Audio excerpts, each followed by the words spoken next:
Tell me about Dark Spore. I saw that you were looking into that a bit. Yeah, I am really excited for that because character customization has been a big thing now in video games. Like, I'm thinking of, like, Mass Effect and stuff like that where you can really change the face, which I don't like it when people say, oh, you just get, like, this different variations on the same guy. You don't, especially if they do it well. So you have some games where it's like, oh, wow, I can change the width of this guy's nostrils. But it's like, it's still the same guy. And then you have games like Mass Effect where you can actually make very different characters. Like the very white standard Space Marine, and then I had a guy who was a little bit more Latino looking with the big old scar down his face. I mean, you can do some real customization. And so when you combine that with Spore, the game that was just insane as far as customization is concerned, I'm really looking forward to that as a game. Plus, I'm looking forward to a game that's a real sci-fi game that deals with kind of sci-fi things. Because a lot of times sci-fi games nowadays, it's like, oh, look, this is in the future. Instead of fighting a war in Iraq, you're fighting a war on Jupiter. Exactly. It's like, oh, look, instead of a Russian, you're fighting a alien. Oh, look, but you're still using guns, you're still walking around, and all that different sort of things. So I'm glad to see it's like, oh, look, you're creating aliens, and these aliens have different powers that are based on them being aliens. The trailer, you have a guy who's a kind of a stalker character, and what's his ability? Is he turns invisible. He has a camouflage thing. And it's not because, oh, look, here's this camouflage attachment to your armor. And then it's kind of this backstory, too, because as far as I can tell, that there are these people who made aliens to fight, essentially, and then they lose control, from what I can tell. And so it's nice to see that kind of element of, oh, look, are these people playing God? Should they have done so? No. And so it's kind of in the background, but a lot of times it's that subtle message in the background that gets me with games. See, I didn't pay attention to Dark Spore at all, because all I heard was, when I heard Dark Spore, was Spore with a couple more pieces for your creatures or something.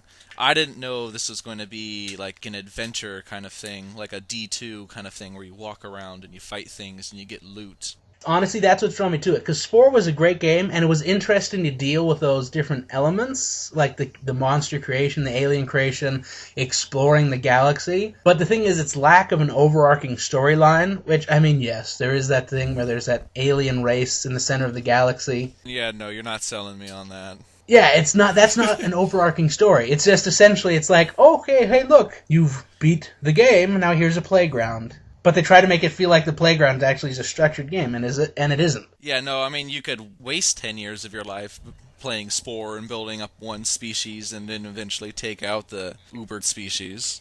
We have a mutual friend who always talks about how, oh, in Spore, there's so many different planets that you could just play this game forever and not visit every planet. And that's not a good thing to me. With sci-fi games, you have to do things that are sci-fi in them. You know, you can't just have it be World War II but in space. You need elements of exploration. You need to actually go to different planets where, oh, look, my characters can't breathe because it's a different atmosphere. Which, I mean, is a small thing, but that's what sci-fi is going to different strange places. But if they're all just the exact same place with a different color scheme, which, to be honest, that's what Spore 1 was. Every planet was the exact same. Yes.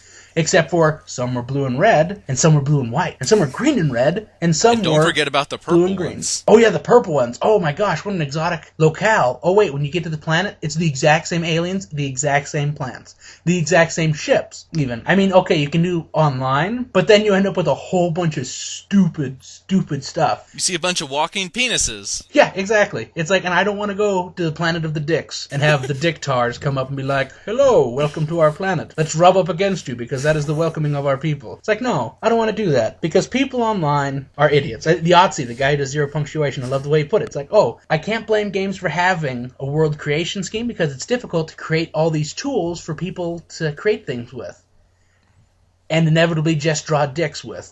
It's like, yep, because that's what people do when you give them stuff like that. And so hopefully Dark Spore will be a little bit better. Since you're just creating one character and how you fight depends on that character and his upgrades, honestly, I wouldn't even be too depressed if they gave you like base starting points. If only to get away from dick monsters.